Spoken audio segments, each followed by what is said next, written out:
DK Rathi online classes में आपका स्वागत है। आज मैं आपको कराने जा रहा हूँ गुलाम वंश के जो प्रमुख शासक है इल्तुतमिश, उसके बारे में। मेरा नाम इंजीनियर डीके राठी है। मैं एक लेखक और एक शिक्षक हूँ। मैं आप लोगों को जिस पाठ्य सामग्री के माध्यम से ऑनलाइन लेक्चर प्रोवाइड कराता हूँ वह पीडीएफ मैंने अपनी इस किताब से ली हुई है, जिसका 9th एडिशन अप्रैल 2022 के अंदर पब्लिश हुआ। स्नेहा पब्लिकेशन के द्वारा प्रकाशित है। इसमें कुल 3300 क्वेश्चन शामिल किए गए हैं। 2022 तक सभी प्रमुख परीक्षाएं में जो आए हुए क्वेश्चन हैं उनको मैंने विषयवार शामिल किया हुआ है, इसलिए आपको बहुत ही परीक्षा उपयोगी है। और इस तरीके से आप एक ही मूल्य पर दो किताबें खरीद रहे हैं, ऐसा मान लीजिए, क्योंकि आप जो क्वेश्चन बैंक है वो अलग से खरीदते हैं और पाठ्य सामग्री अलग से, जबकि इसके अंदर दोनों ही उपलब्ध है। और साथ ही ये एनसीईआरटी आधारित है, जिसका मतलब है सरकारी परीक्षाओं में जो क्वेश्चन आते हैं उनके आधार पर ये तैयार की गई है। तो मैंने पिछली क्लास के अंदर आपको कराया था कुतुबुद्दीन ऐबक, जिसने दिल्ली सल्तनत की नींव रखी थी। हालांकि ये हम जानते हैं कि उसकी राजधानी लाहौर थी, और जब हम कहते हैं दिल्ली सल्तनत तो इसका अर्थ हो गया कि दिल्ली राजधानी रही होगी। तो इल्तुतमिश जो है इसको कहा जाता है दिल्ली सल्तनत का वास्तविक संस्थापक। ये केवल इस आधार पर नहीं कह सकते कि उसने राजधानी लाहौर से दिल्ली लेकर आया, वरन उसने जो काम करे उस कार्यों के कारण उसने नवजात दिल्ली सल्तनत को छिन भिन होने से बचाया, और साथ ही उसने एक बड़े भूभाग के ऊपर दिल्ली सल्तनत का अधिकार स्थापित करा। साथ ही उसने जो विदेशी आक्रमणकारी थे, जैसे मंगोल आक्रमणकारी, उनसे भी बचाव करा। साथ ही जो उसकी सत्ता की दावेदारी का विरोध करते थे, जैसे गजनी का शासक था ताजुद्दीन यल्दौज, या जो खुद को स्वतंत्र घोषित किए हुए थे, जिसका उदाहरण है कि मुल्तान और सिंध का शासक नसीरुद्दीन कबाचा, वह। और साथ ही साथ जो आंतरिक विरोध चल रहे थे, यानी कि जो राज्य के भीतर जो एक समय तुर्क सेना के अधिकार में थे, उन पर भी उन्होंने भी खुद को स्वायत्त घोषित कर दिया था, जैसे रणथंभौर है, ग्वालियर है, और इसके अलावा बंगाल और बिहार। इन सारी समस्याओं के आधार पर हम कह सकते हैं कि इल्तुतमिश ने जब राजपाट संभाला तो उसका ताज जो है वो कांटों से भरा था। कुतुबुद्दीन ऐबक की मृत्यु के बाद उसके बेटे आराम शाह को राजगद्दी पर बैठाया गया, परंतु वह एक अयोग्य शासक था। इसलिए तुर्क अमीर, जो दरबार में प्रमुख प्रभावशाली समूह था, उन्होंने बदायूं के सूबेदार और कुतुबुद्दीन ऐबक के गुलाम एवं उसके दामाद इल्तुतमिश को आमंत्रित किया दिल्ली की सत्ता के लिए। इल्तुतमिश ने दिल्ली पर चढ़ाई करी और आराम शाह को पराजित किया, और आराम शाह को मारा गया। इस तरीके से इल्तुतमिश ने राजगद्दी प्राप्त करी। और लेकिन हम पहले ही कह चुके हैं कि ये राजगद्दी जो है वो, इसका जो विरोधी थे वो कई प्रकार से उसका विरोध था। अब उनके बारे में, जो इसके विरोधी थे उनके बारे में एक बार मैं आपको करा देता हूँ कौन कौन इसके विरोधी थे। तो इसके अंदर हम करें तो एक तो गजनी जो था, गजनी का शासक, उसका नाम था ताजुद्दीन यल्दौज। और ताजुद्दीन यल्दौज वो था जिसने कुतुबुद्दीन ऐबक की सत्ता को भी चुनौती दी थी, क्योंकि वो ये मानता था कि गजनी जो है वह वैधानिक अधिकारी है दिल्ली का। क्यों? क्योंकि मोहम्मद गोरी जो था वो गजनी का शासक था। तो एक तो इसके बारे में। अब इस समस्या का निपटारा कैसे हुआ उसके बारे में भी मैं आपको बता देता हूं। जैसे अब ये जो मैंने गोला सा बनाया हुआ है यहाँ पर, ये ब्लू कलर का, ये जो है ख्वारिज्म साम्राज्य था। ख्वारिज्म का साम्राज्य का वर्तमान में जो प्रभाव था वो मान लीजिए संपूर्ण ईरान के ऊपर और अफगानिस्तान के कुछ हिस्से पर। ये ख्वारिज्म का साम्राज्य था, जो एक शक्तिशाली साम्राज्य था। इसने गजनी के ऊपर हमला किया। गजनी आप देख रहे हैं, गजनी इधर की तरफ है, जहाँ घुड़सवार है इसके नीचे गजनी। तो जब गजनी के ऊपर हमला हुआ तो ताजुद्दीन यल्दौज जो है वो उसने रुख किया पूरब की ओर, और वो मुल्तान लाहौर होते हुए दिल्ली के पास पहुंच गया, हरियाणा में। और जब वो दिल्ली के पास पहुंच गया तो उसकी जो अपेक्षा थी ये थी कि या तो दिल्ली का शासक उसे अपने मालिक के रूप में स्वीकार करेगा, नहीं तो वो दिल्ली पर हमला करेगा। और इसी के साथ ही इसी वजह से एक 1215 के अंदर एक युद्ध हुआ और उसे कहते हैं 1215 में युद्ध कहलाता है तराइन का युद्ध। अगर आपको ध्यान हो तो हमने पढ़ा था तराइन के युद्ध, एक तो 1191 में हुआ था और एक 1192 में। ये भी हरियाणा में ही हुए थे, परंतु ये युद्ध हुए थे पृथ्वीराज चौहान और मोहम्मद गोरी के मध्य। उसी तराइन के अंदर गजनी के ताजुद्दीन यल्दौज और इल्तुतमिश का युद्ध हुआ, जिसमें ताजुद्दीन यल्दौज पराजित हुआ और कुछ समय के बाद उसका वध कर दिया गया। इस तरीके से इल्तुतमिश ने न केवल उसके प्रतिद्वंदी की चुनौती को धराशायी किया, वरन उसने दिल्ली सल्तनत को गजनी की दावेदारी से अलग करके उसके प्रभुत्व से हमेशा के लिए अलग कर दिया। तो एक तो ये रहा। दूसरा हमने पढ़ा था, दूसरा हमारा पॉइंट जो था वो था कि उसने जो मुल्तान, अभी मैं बताता हूं, जो ये मुल्तान और सिंध का शासक था, यहाँ पर देखिए ये जो सिंध है, यहाँ पर हो गया सिंध और ये है मुल्तान। यहाँ का जो शासक था जिसका नाम था नसीरुद्दीन कबाचा, उसने कुतुबुद्दीन ऐबक के समय पर भी समस्याएं खड़ी करी थी और इसके समय पर भी वो समस्याएं लगातार खड़ी कर रहा था। और इसी वजह से 1217 के अंदर इल्तुतमिश ने चढ़ाई करी पंजाब में और उसने लाहौर को अपने कब्जे में कर लिया। तो एक प्रकार से ये जो समस्या बनी हुई थी कुतुबुद्दीन ऐबक के समय से ही मुल्तान की और सिंध की, उसको आंशिक रूप से उसने ठीक किया। और फिर उसके सामने परिस्थितियां ऐसी उत्पन्न हुई कि उसके समय, अभी जब ये युद्ध हुआ था तो उसी समय पर क्या हुआ कि उत्तर पश्चिम की दिशा से मंगोलों ने हमला बोल दिया। किसके ऊपर? मंगोलों ने जो हमला बोला वो बोला मुल्तान के ऊपर। तो एक तो 1217 के अंदर, 1217 में पराजित किया किसको? लाहौर को विजित कर लिया, लाहौर।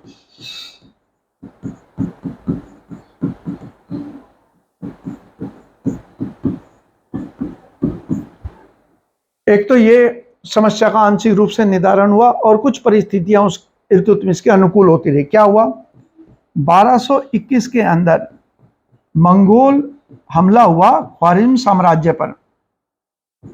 ख्वारिज्म का जो साम्राज्य था, जैसे मैंने आपको बताया, वो कौन सा क्षेत्र था उसका? वह क्षेत्र जो था वह पड़ रहा था, आपको जैसे मैंने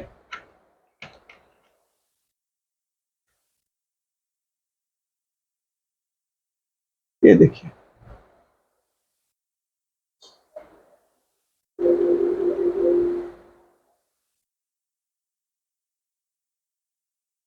तो ये ख्वारिज्म साम्राज्य था जिसका मैंने आपको जिक्र किया था।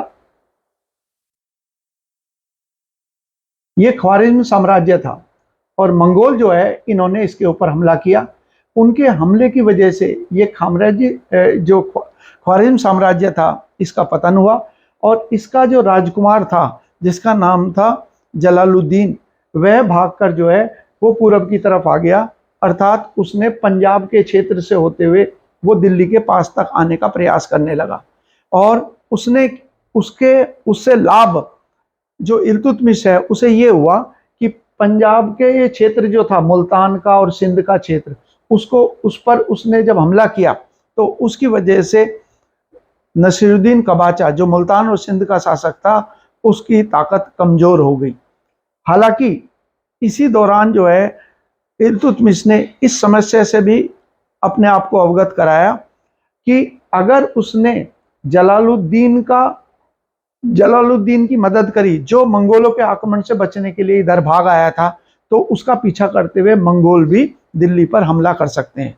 इसीलिए जब जलालुद्दीन ने शरण की पेशकश करी तो इल्तुतमिश ने उसको शरण देने से इनकार कर दिया और बड़ा कूटनीतिक जवाब दिया कि भारत की जो जलवायु है वह बहुत उष्ण और गर्म है और वो वातावरण उसके रहने के लायक नहीं है।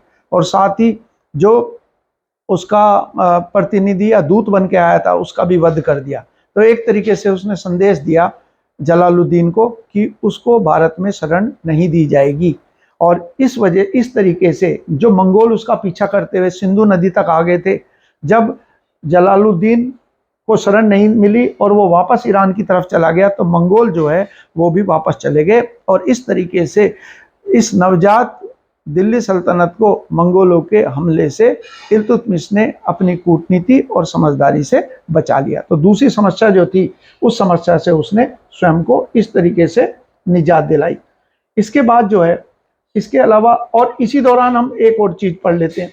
क्या ये पढ़ते हैं कि इसके बाद जब ये कमजोर हो गया मंगोल आक्रमण के कारण, जो भागकर आया था ईरानी या फिर ख्वारिज्म का राजकुमार जलालुद्दीन, उसके हमले से कमजोर हो गया मुल्तान और सिंध।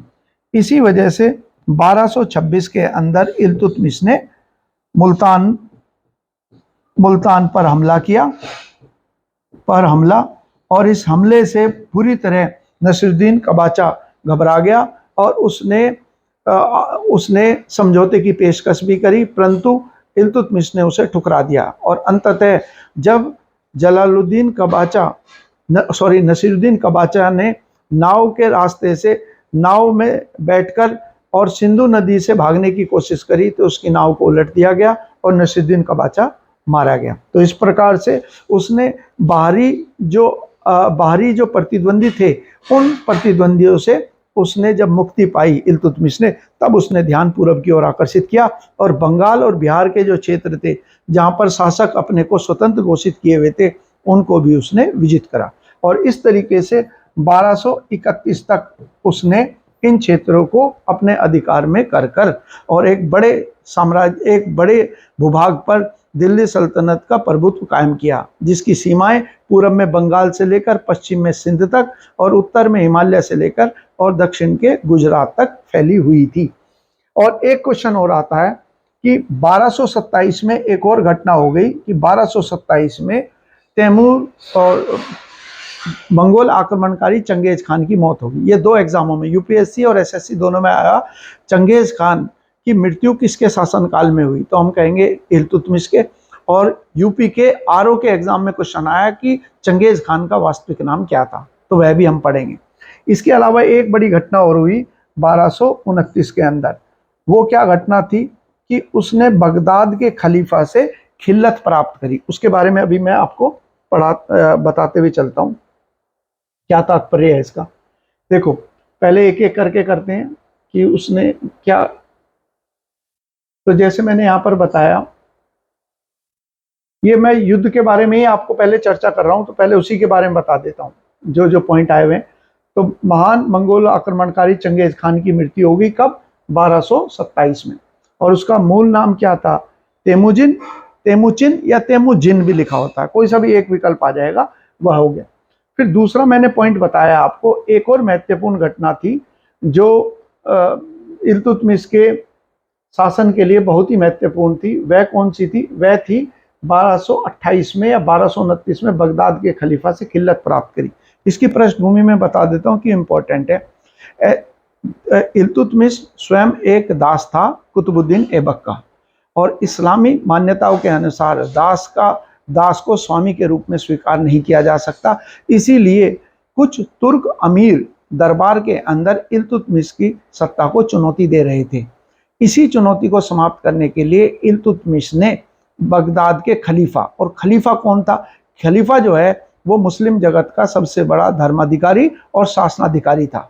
उस इल्तुतमिश ने उससे निवेदन किया वैधता पाने का, और बगदाद के खलीफा ने इल्तुतमिश को दिल्ली के सुल्तान के रूप में जब स्वीकृति प्रदान कर दी, तो उसके साथ ही और स्वीकृति के साथ ही खिल्लत, यानी कि एक प्रकार का आप ये मान लीजिए एक वैधानिक दर्जा मिल गया इल्तुतमिश को।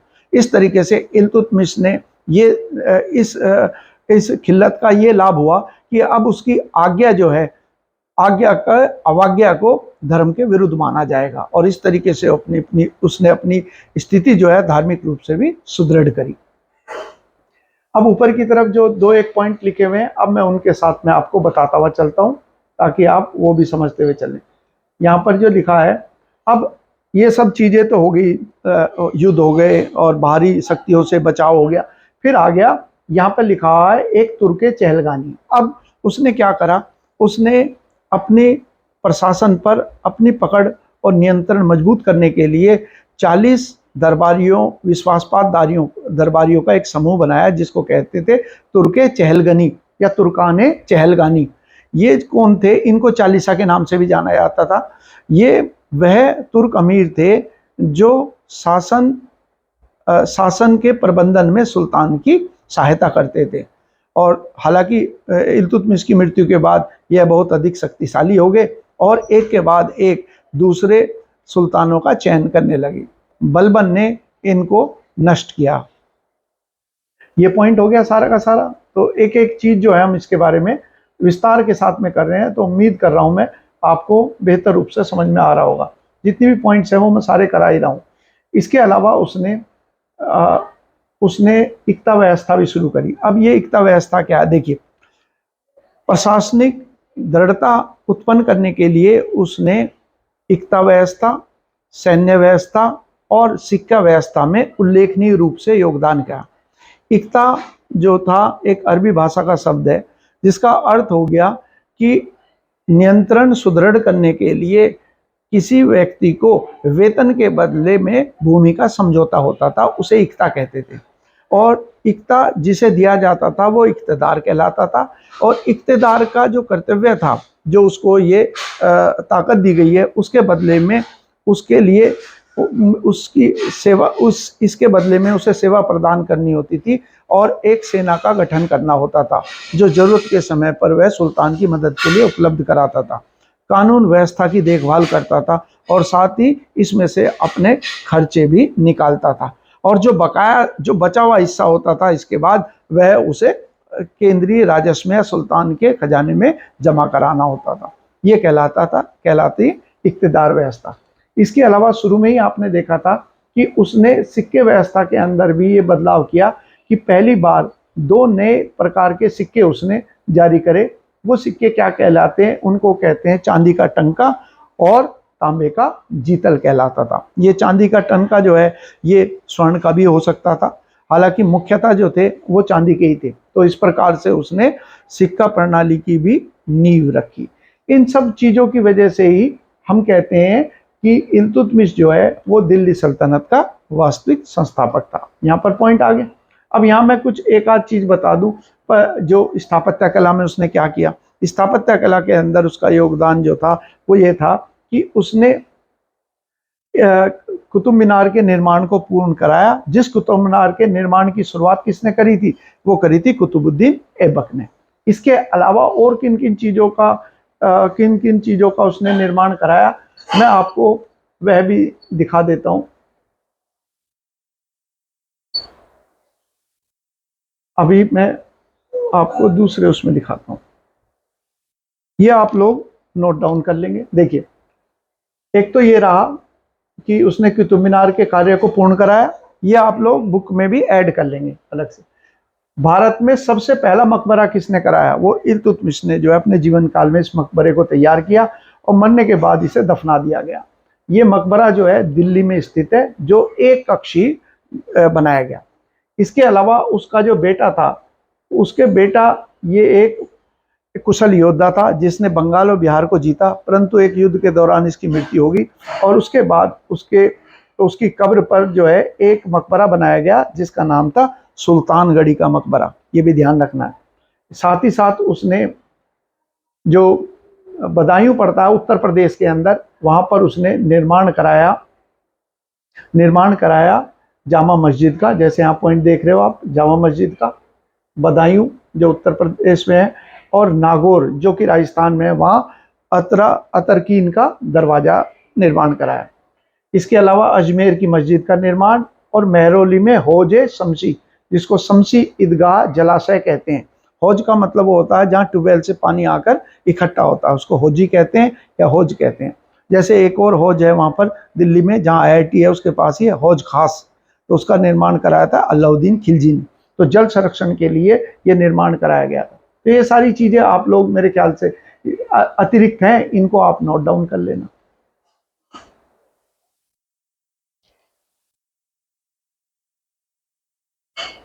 फिर आ गया अपना वापस, और उसके बाद जो है इल्तुतमिश ने, अगला पॉइंट हो गया रजिया सुल्तान का। तो इल्तुतमिश ने अपने बेटे को उत्तराधिकारी के रूप में योग्य नहीं पाया, इसलिए उसने अपनी बेटी रजिया सुल्तान को अपना उत्तराधिकारी घोषित किया और वह शासक बनी। लेकिन उससे पहले उसके बेटे रुकनुद्दीन फिरोज ने भी कुछ समय तक सत्ता संभाली, परंतु दरबार के अमीरों और दिल्ली की जनता के सहयोग से रजिया सुल्तान ने शासन किया 4 वर्षों तक।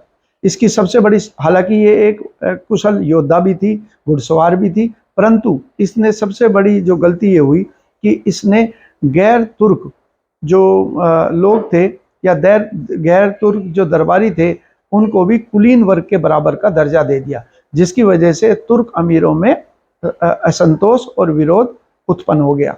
और हद तो उस समय पर पहुंच गई जब उसने अबिसिनियाई एक गुलाम था जिसका नाम था जलालुद्दीन याकूत, जब उसको उसने बना दिया घोड़ों का मालिक, यानी कि जिसको बताया दीवान अखनूर, तो उसके बाद तो असंतोष बहुत ही ज़्यादा बढ़ गया और अंततः इस विद्रोह दरबारियों ने विद्रोह करा, जिसके कारण रजिया सुल्तान की मौत हो गई। तो ये दिल्ली की पहली और अंतिम महिला मुस्लिम शासक के रूप में नाम आता, प्रथम व अंतिम महिला मुस्लिम शासक।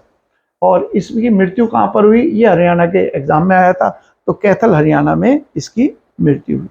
इसके बाद जो है एक के बाद एक 2 शासक आए, जिनमें नाम जो है वो आ जाता है यहाँ पर, एक तो बेहराम शाह का, एक आता है मसूद शाह का, और तीसरा जो था वो था नसीरुद्दीन महमूद, जिसने लगभग 20 साल तक राज किया।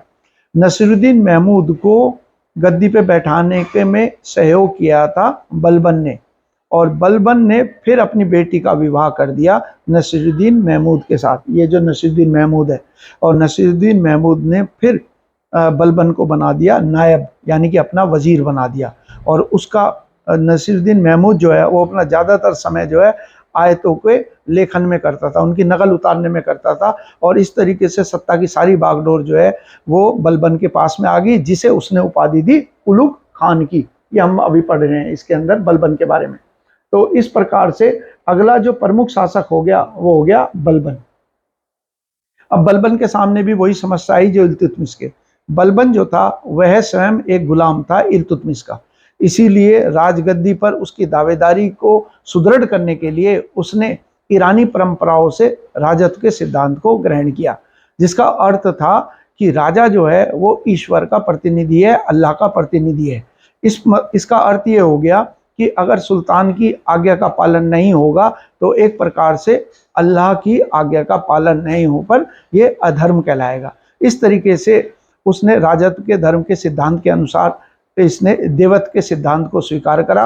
और एक क्वेश्चन आता है कि किसने अपने दरबार में ईरानी परंपराओं को शुरू किया, तो इसलिए ईरानी परंपराओं। दूसरी चीज उसने जो ईरानी परंपराओं से ग्रहण करी वो थी कि फिरदौस ने शाहनामा में एक पौराणिक ईरानी नायक का जिक्र किया, अफरासियाब। इसने स्वयं को अफरासियाब का उत्तराधिकारी घोषित किया। और जो सत्ता की शक्ति स्थापित करने के लिए और जनता और अभिजात वर्ग में भय की भावना उत्पन्न करने के लिए उसने कई और कदम उठाए, जैसे दरबार के अंदर हंसी मजाक करना, चुटकुले सुनाना वह प्रतिबंधित कर दिया गया। यहाँ तक और स्वयं उसने ये दिखाने की कोशिश करी कि उसके हाव भाव जो हैं वो ईश्वर के जैसे हैं। यहाँ तक कि जब उसके बेटे की युद्ध में मृत्यु होगी तो उसने दरबार में रोने से भी परहेज किया और शांतिपूर्वक वो वहाँ से उठ गया। तो उसने अपने हाव भाव भंगिमा से जो सुल्तान की शक्ति है उसे सुदृढ़ करने के लिए ही ये परंपराएं शुरू करी, और इसके लिए उसने अपने दरबार को बहुत ही भव्य और वैभवशाली बनाया ताकि लोगों के मन में भय और उसके प्रति श्रद्धा भाव उत्पन्न हो। तो यहाँ पर जो है राजत्व के नए सिद्धांत का जो अर्थ है वो मैंने आपको बता दिया। और ये सिद्धांत कहाँ से लिया गया था? ईरान के द्वारा। और उसने खुद को क्या किया? नियामत खुदाई यानी कि उसने कहा कि मैं अल्लाह की परछाई, जैसे जिल्ले अल्लाह या जिल्ले इलाही हम सुनते हैं, फिल्म वगैरह में आवाज़ आ जाती है, तो अल्लाह की परछाई। तो ये सारी चीज़ें उसने अपने साथ जोड़कर एक तरीके से स्वयं को अल्लाह का प्रतिनिधि बताने का प्रयास किया। और जिल्ले इलाही की भव्य उपाधि यानी कि अल्लाह की परछाई। इसके अलावा और बलबन, और इन्हीं को फारसी रीति रिवाज, फारस किसको कहते हैं, फारस का ही नाम जो है आज के समय पर ईरान है। तो इसलिए ये पॉइंट भी इंपॉर्टेंट है एग्जाम के हिसाब से। फिर आ गया, उसने द्वितीय इल्बरी वंश की नींव रखी। मैंने आपको बताया था कि इल्बरी जो था ये कबीला है तुर्क कबीला, जैसे कि इल्तुतमिश भी तुर्क कबीले का ही, तुर्क इल्बरी कबीले का था, वैसे ही यह भी तुर्क इल्बरी कबीले का ही था। इसीलिए इसने दूसरे इल्बरी वंश की नींव रखी। और अपनी ताकत को प्रभावशाली और लोगों के मन में दहशत पैदा करने के लिए उसने इस जो राजत्व का नया सिद्धांत है इसके अनुसार ही दो नई गैर इस्लामिक परंपराएं भी शुरू करी। हालांकि तीन कहेंगे। एक तो है सिजदा, सिजदा का मतलब है सलाम, यानी घुटनों के बल बैठकर सलाम करना। और दूसरा था पैबोस, पैबोस का मतलब था कि सुल्तान के चरण को चूमना। और तीसरा था नवरोज त्यौहार, क्योंकि ईरान जो है या फारस के लोग जो हैं इसको नववर्ष के रूप में मनाते हैं, तो इसने भी नवरोज त्यौहार की शुरुआत करी। और इस नवरोज त्यौहार को औरंगजेब ने बंद किया। और तुर्कान चहलगानी के बारे में हमने पढ़ा था कि ये इल्तुतमिश के समय घटित हुआ था, परंतु ये इल्तुतमिश की मृत्यु के बाद ये इतना शक्तिशाली हो गया कि अपनी मर्जी से सुल्तानों का चयन करने लगा। बलबन स्वयं इस तुर्क चहलगानी का सदस्य था, तो वह इनकी ताकत को समझता था और इनकी चुनौती के बारे में भी भली भांति परिचित था। इसीलिए इसने इस 40 समूह का नाश किया ताकि इसके लिए कोई चुनौती प्रस्तुत ना कर सके। इसके समय पर एकमात्र विद्रोह जो था सूबेदार तुगरील खान का था, जो बंगाल था। बंगाल जो है कभी तो दिल्ली सुल्तानों के अधिकार में रहा और कभी इनके अधिकार से बाहर जाता रहा, ये सब चलता रहा। लेकिन बाद में तुगरील खान जो है वह युद्ध में मारा गया और इस तरीके से बंगाल की जो स्वतंत्रता थी वह बलबन ने समाप्त करके उसे दिल्ली सल्तनत का अभिन्न अंग बना दिया। उसने पृथक सैन्य विभाग यानी कि एक स्थायी सेना के गठन की शुरुआत जो है वो बलबन ने करी और इसके लिए एक नया विभाग बनाया जिसका नाम था दीवाने अर्ज, और इसका जो मुखिया होता था वो कहलाता अर्जे मुमालिक। और बलबन ने लोह और रक्त की नीति, जैसे मैंने कहा कि उसने राज्य पर अपने नियंत्रण को सुदृढ़ बनाने के लिए एक तो राजत्व के नए सिद्धांत की शुरुआत करी और साथ ही इसने लोह रक्त की नीति भी अपनाई। लोह रक्त की नीति का मतलब है युद्ध के द्वारा अपने अपने भीतर की जो क्षेत्र हैं उन्हें मजबूत करना, क्योंकि बलबन ने विस्तार की जगह अपने राज्य को संगठित करने पर जोर दिया, आंतरिक संरचना पर उसने ज़्यादा ध्यान दिया।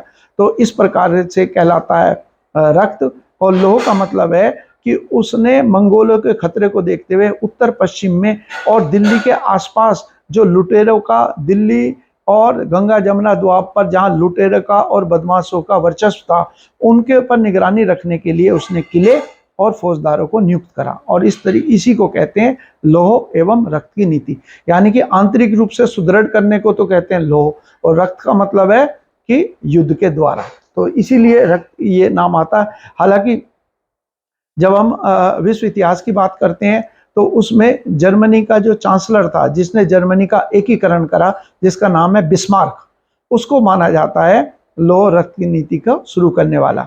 हालांकि भारत के संदर्भ में जब भी सवाल आएगा तो हमारा उत्तर क्या होगा, बलबन।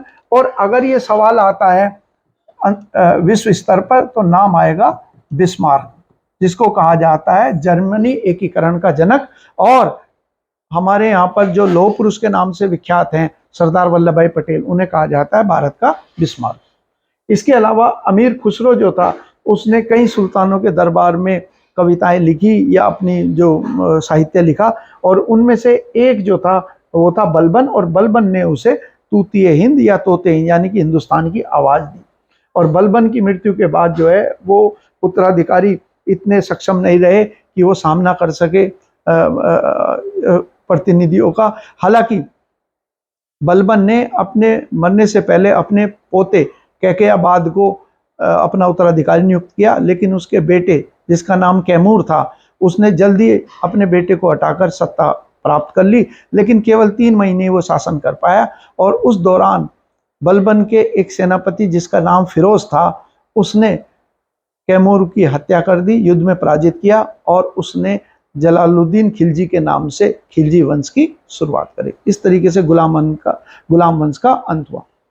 आप लोगों ने वीडियो को देखा और ध्यानपूर्वक सुना, इसके लिए आपका बहुत बहुत धन्यवाद।